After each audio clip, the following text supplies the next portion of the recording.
Know this. Introducing the original Blood Clot podcast, not players. Soothing semantic. Special dedication. All the way from New York. Boom. Yeah, man. SWOT semantic. Yeah, me know. Boom. Soothing semantic. Yeah, me know. Big ups to the man. Soothing semantic.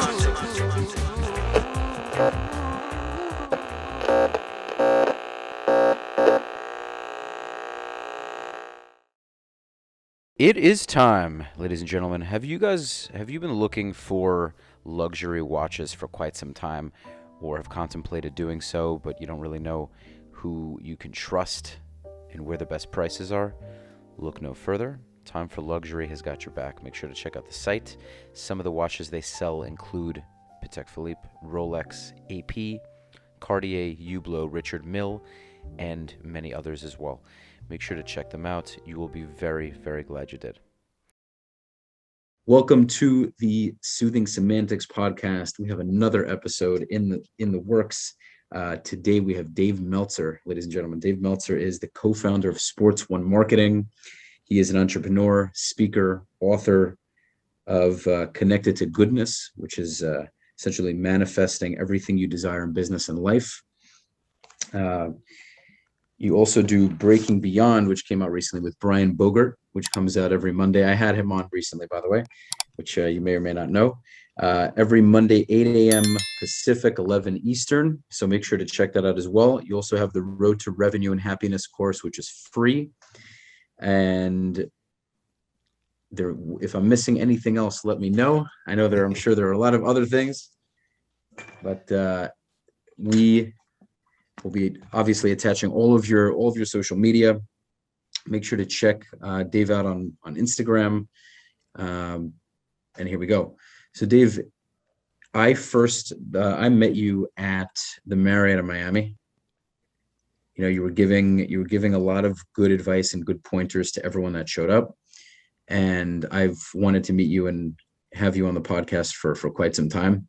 And a big point that you were discussing when everyone came to listen to you was the idea of there's a certain amount of no's that lead to a yes, you know, and you've said that 25 no's kind of statistically mean that the sooner you get to those 25 no's, the sooner you'll get to the yes that you want. Then you asked if I had any questions or had anything to say, and I said, well, a big reason I came here, aside from actually listening to you and hearing what you had to say, was getting that yes from you. You know, and it's nice that I've been able to manifest it. Here we are, we're having this conversation, and I just wanted to hear more of what you feel is important in terms of manifestation and getting to those yeses, because, you know, rejection is such a big part of why people don't pursue what they want. Yeah, I think there's two components of that. The first is being able to understand that it takes time in order to move to what you want, but it's not what you want, it's what you think you want. And so one of the things that helps is understanding, you know, if I am being promoted and protected with each no, not punished. See, my philosophy is, okay, every day, this is what I think I want. And then corresponding to the pain, failures, setbacks, and no's, I have faith that the pain, failures, setbacks, and no's that occur between me and what already exists, what I want or think I want, is a faith that there's something bigger than me, that's omniscient, all-knowing, all-powerful, and that thing that's omniscient and all-powerful cares about me more than my own mom cares about me, more than I care about my own children. See, if you have that type of faith, when you get a no, you know that you are being protected, you're being promoted to what you want, but you may not know what you want. And so radical humility and faith play a key integral part in understanding no. Now, in order to be persistent and to be a bridge for people to understand, I simplify things so that I can say, hey, there's a 25 no rule. And, you know, at the very basics, you know, without people really understanding, hey, this is only what I think I want, getting faith involved, all the real intricacies or subtleties in which allow me to believe you're only one no away from, you know, every no puts you closer to what you want, not farther away.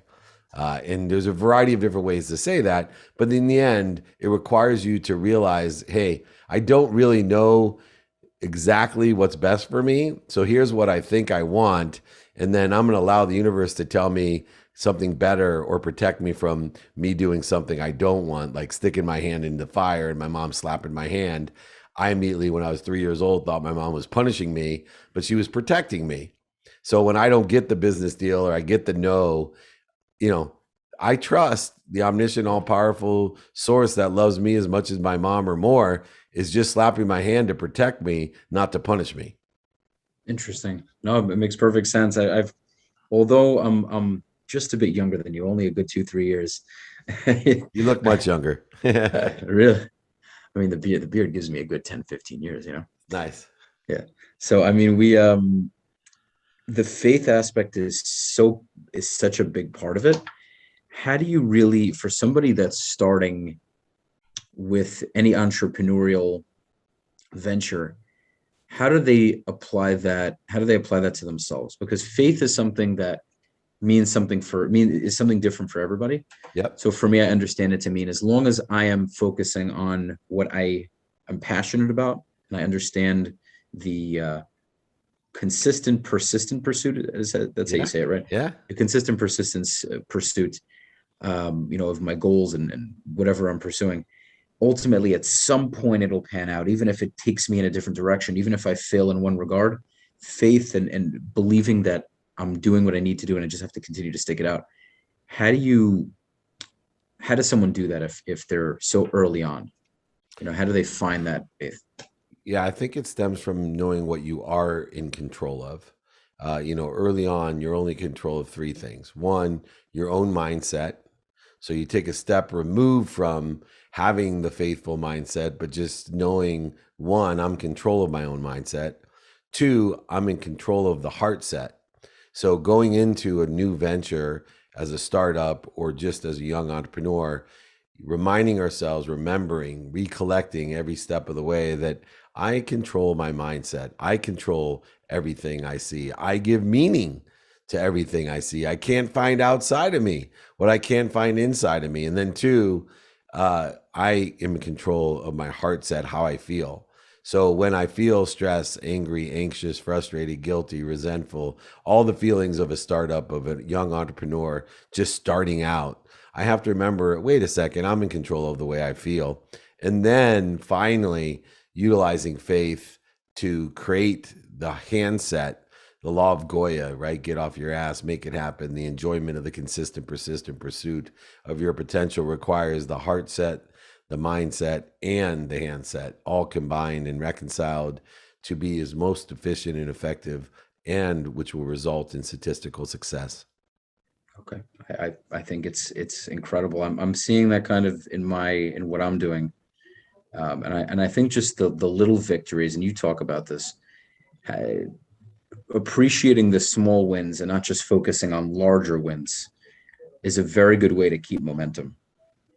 From what I see, I'm just curious to hear your feedback on that. But obviously, the idea of continuing to be in momentum and not allowing yourself to take some long, ridiculous break. If you're already seeing that things are starting to fall into place, and those smaller wins are compounding and allowing you to create larger wins, they're giving you credibility with other entrepreneurs. The podcast is an example. I mean, anything but the podcast is an example. I've been able to accumulate close to 70 episodes. I've never missed an episode. So I've been here. Several people that have come on as guests, they've told me, they said, a big reason why, aside from the thumbnails and everything else, the consistency, the fact that you've never missed a week was very eye-catching for me. And I don't see that very often, even with people who have bigger channels than you. So I said, yeah, I mean, it's the number one priority for me. I can't miss a week. So I feel you, right? I mean, consistency is the superpower of the conscious continuum.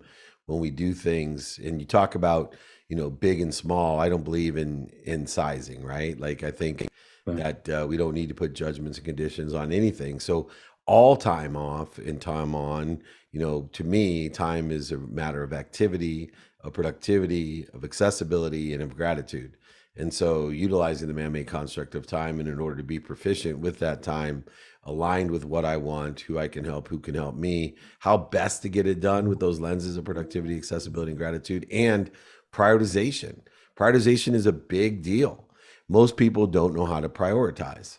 And so they end up in a stagnant, procrastination, lazy state because not that they don't have the desire, they don't have the prioritization because they don't know what's important to them, because they haven't done the work to find out, here's what I think I want today, personally, experientially, giving, receiving wise, who can help me, who I can help, and how best to get it done. Once you know the what, the who, and the how, you can understand what is most important to you, which allows you to prioritize, which allows you to do something now. The more you do now, the more that gets done. Things that get done create passion, purpose, and profitability. You are then living in the world of applying your why, not searching for your why. You realize you're happy already, you're healthy already, you're wealthy already, you're worthy already. What are you doing to interfere with it? That's what we want to focus in on, not going to get it. Whether you're just starting out, been doing this for 10 years or 100 years, you're applying your why to get rid of that which interferes with unlimitlessness, infinity, abundance, more than enough of everything for everyone. It's amazing. It's so good. It's incredible. So what has been your experience in your own business ventures? We can talk about Sports One marketing, or what has allowed you in the early stages to overcome the struggles of it? I mean, you can give me an example of any of your ventures and something that's yeah, let's just take Sports One marketing to start. I founded that with Hall of Fame quarterback Warren Moon. We had spun off from Lee Steinberg Sports and Entertainment, which had its challenges because Lee Steinberg was a huge alcoholic. He has a disease, and you can't run a business when the key person is in rehab or detox the majority of the time. And so Warren and I spun off a sports marketing company from the most notable sports agency in the world that we ran, and we started that company. Well, here we are 12 years later, and the pandemic hits. The idea of the business was to bring all of the billionaires, millionaires, celebrities, athletes, entertainers, and media to the biggest sporting events and award shows on earth in order to make a lot of money, help a lot of people, and have a lot of fun, make margins, give to charity, and have fun around what we love, which is sports and entertainment. Well, pandemic hits, there's no Super Bowl, Pro Bowl, Masters, Kentucky Derby, Breeders' Cup, ESPYs, Emmys, Oscars, Grammys, all of them canceled. Seems like a pretty big problem when that's what your business is about, bringing billionaires, millionaires, and entrepreneurs to these events to raise money for charities and to make money. But see, I don't see business as a name. When they talk about quitting and people say, when do you know to quit a business? I've never quit a business. I've renamed them, right? I've restructured them. I've re-engineered my business. All I did when pandemic hit is said, okay, what skills do I have within the context of the business I'm in? What knowledge do I have in the context of the business is in? What desire do I have with the business in the context that I'm in? How is it aligned with, synergistic to, supplementary of what's doing well now during the pandemic? What's stable now during the pandemic? And what I think will be doing well in the future. And although I had to rename, Sports One marketing because I had to, step down as CEO, hire a different person that can, scale it back and manage it and survive it, I went ahead and leaned into Dave Meltzer Enterprises. And I took the skills that I had from Sports One marketing and Lee Steinberg and being the Samsung CEO of the phone division and Westlaw and EveryPath and all the other businesses. And there are upwards of over 100 businesses when you include the other businesses I've been in. And I just now re-engineered it, reaffirmed it, aligned it again. And once again, I'm doing better than I've ever done, like a third of the world. And then there's a third of the world that are stable and a third of the world that are victims. It's determined upon whether you can align those skills, knowledge, and desire and stop labeling a business by its name or structure, label it by the skills, knowledge, and desire that you have. And it's knowledge of what and who, not just what. Wow, it's amazing. Okay. I mean, so ultimately for you, you haven't quit any of the business ventures anything you've started. So first, when do you think something is worth just dissolving? Like, A company, you mean a structure? Right, right. When it cannot be profitable. Okay, well, you think of some of these massive companies. You think of Amazon, for instance. I It mean, could they be weren't profitable. profitable. Yeah, I'm not putting You have to time see. as a context. So you're still stuck in the linear world. I don't live there. So Uh, when I determine that it's bleeding me and it's I'm not investing in it like Amazon, right? Just because you lose money doesn't mean it can't be profitable. of course, Right. yeah. You have a mathematical decision to make, like Bezos did, and said, for every penny I take out today, it's going to cost me $1,000, 10 years from now. That means he knows it's going to be profitable someday. When you come to the determination that this business is not going to be profitable, because it's a business and the purpose of the business is to make money so it can help people and have fun, right? If you come to the thing that, hey, we're not going to ever have that possibility, or that possibility is so remote, it's not aligned with my timing and risk tolerance, I'm going to move or re-engineer this into something that will. And so you may want to restructure, realign, dissolve, do whatever it is to a business when it has no statistical prospect of making money, when something else that may better suit you does. I completely hear that. Yes, ultimately, yeah, it's really not about time. It's about understanding that at some time in the future, based on proper planning, you'll profit. Yep. So why do you feel like people quit so soon? Do they not have a proper plan? Failing to plan, planning to fail. Oh, no, Mainly. it's math. People quit because of a very simple equation. They don't understand Einstein's rule of 72. They don't understand compound interest. They don't understand that it's applicable to good behaviors and bad behaviors. See, what happens is that you, with a good behavior towards what you want, you think you're supposed to get instant results, if not quick results. And so you don't see it aggregating because it takes 90% of your effort. It takes 90% of the segmented growth, 90% of it, in order to effectuate some sort of result that you can even see. The negative behavior, we don't think it'll ever affect us, and it has the same attributes. It takes 90% of the effort of negative behavior before you see a result. Why is this so dangerous? Because when let's take the Earth, for example. If the Earth doubles in segments, if it doubles its population every 20 years, and we are, to 90% of the Earth segmentation till it's full, it's only going to be 25% of the Earth is full, even though it's taken 90% of the time to get to that population. What happens in the next 20 years? It's 50% full. Here's the saddest thing. At that 50% full, everybody's still like, oh, we're fine. We're fine. It's only halfway full. Well, meanwhile, in another 20 years, we're 100% full. In another 20 years, we need 2 worlds. Then we need 4 worlds in another 20 years. Shit gets really scary. Well, the same thing holds true in your business. See, what happens is 99% of the people quit before they get to 90% of the way there, because they start looking at what's missing, what they don't want, and what other people want for them, and laughing at them, scoffing at them, telling them you should go get a real job and blah, blah, blah, blah, blah. 99% of the people, they don't see the doubling effect. They don't remember when there was 100 people on Earth, right? And now there's 200 people, and they're like, oh, I'm not worried about filling the world. It'll take forever. And everyone's like, dude, the world will never be full. Don't worry.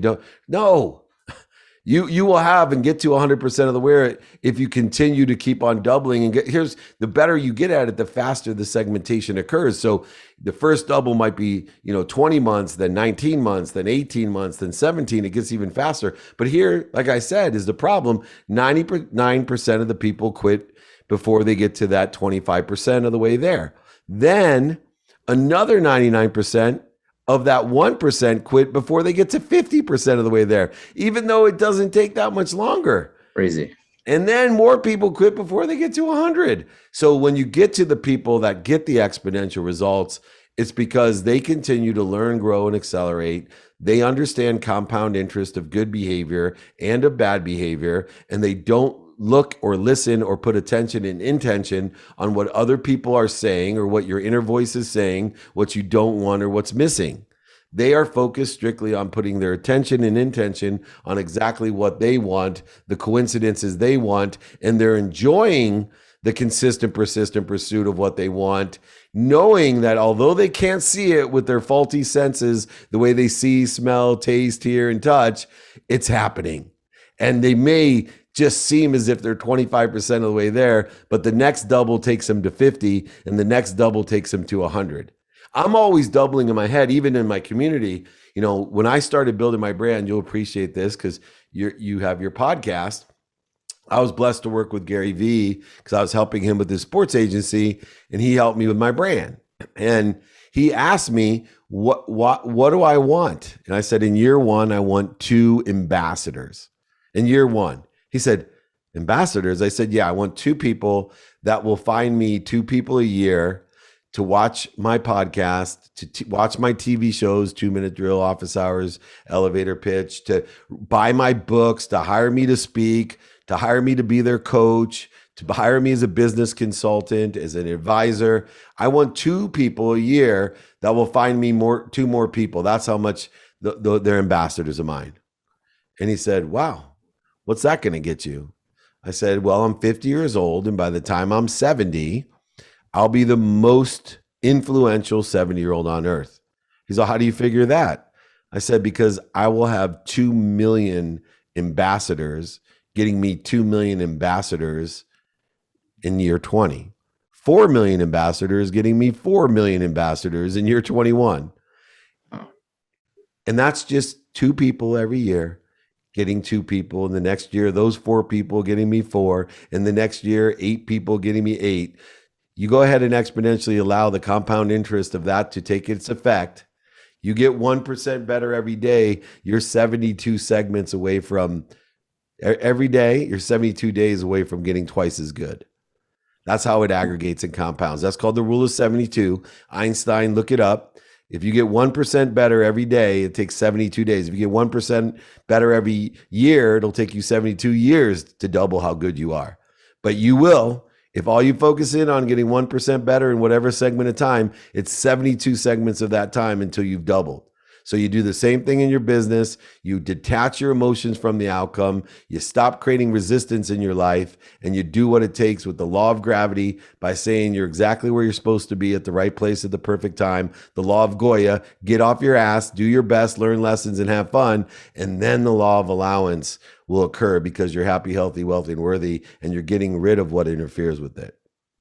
Fantastic. I just noticed that there's just these rules apply to anything you do. And, and you mentioned Gary. I just saw the funniest impression of Gary. I'll have to send it to you. You know how Gary always goes, and then he puts his hand out and goes, you know, yeah. I was doing garage sales. How many TikTok followers do you have? You have all the time in the world. I love Gary Vee's awesome. That's so good. I hope I get to have him on. But real quick, I know we're 20 minutes in, Dave. So just straightforwardly, do you have a couple of more minutes, or do you want to? I got time for one more question, my brother. Okay, one more question is I was actually having this debate, more of an argument actually, with a very close friend of mine, and I was saying that if I'm doing something, say my podcast, and most people I know have very good feedback, no one's ever really shit on it, even if they want to. You know, most people aren't going to be straightforward. But some people will just start to give me little pointers, and those tend to be people who've never made a piece of content in their life. So whether we're talking about podcasting anywhere in business, it's in a sense important to have critics because you can learn from the people consuming whatever it is that you're doing. How much time should you allocate to people who've never done what you're doing versus people who've done what you're doing and are more successful? Because my feeling has always been I should really take my time and learn from the people who are better than me and spend less time focusing on these people who are telling me, oh, well, you should do this and you should do that, but they've never done it.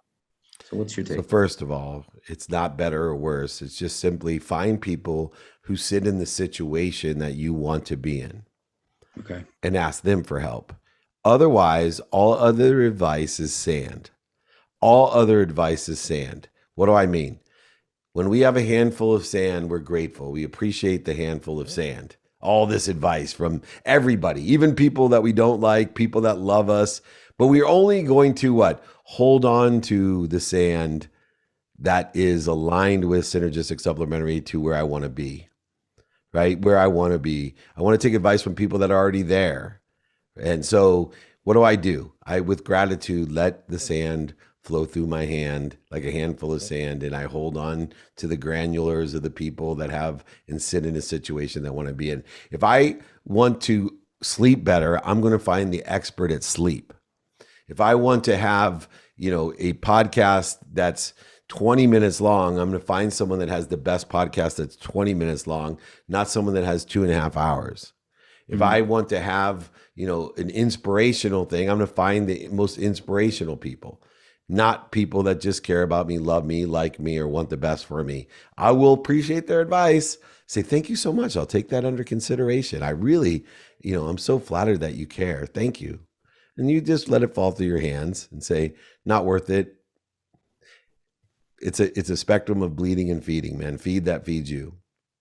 I hear you. I mean, it's just in terms of, you think about big companies, they always want consumer feedback and they want this. But at the end of the day, how much do you think they value that versus other businesses maybe that they're in competition I think with? consumer feedback in a non-spectrum, audience is very important if you have a very select, smaller group of people. But when you have a scope, size, and scale of 7.6 billion people, you should be more concerned about the Shakespearean revival, which is to thine own self be true. Because if you're true to yourself, that frequency will strengthen, the spectrum will widen, the clarity of the message will become better, which will attract more of the 7.6 billion people. And then 2, make sure you're capturing, modifying, amplifying, perpetuating, because the whole world is your stage. So there is a Shakespearean revival. Find your frequency. The whole world is your stage. Don't worry about, the feedback from a small group of people. When Dr. Pimple Popper has more subscribers than anyone, and nobody that I even know likes watching pimples being popped, but somehow she has more subscribers. That's because she's not listening to feedback from David Meltzer or Rafi. They're listening to feedback, from her own frequency. That's what she loves. 100%. If she loves it, there's at least another billion out of 7 billion that love it too. Even though the moral majority, the 6 billion, hate pimples being popped, she's speaking so strong because nobody has before to the billion that love it. My friend, I appreciate you. Remember, everyone, Yes. for your audience, I will give everyone my book, my ebook, my audiobook, or I'll even sign a copy of my book. I will sign it, send it to you, pay for shipping in the book. David@dmeltzer.com. David@dmeltzer.com. Email me, David Meltzer, whatever you want. David@dmeltzer.com. Thank you, Rafi. Be kind to your future self and do good deeds. Thank you, David. Thank you so much for coming on. Take care. Thank you.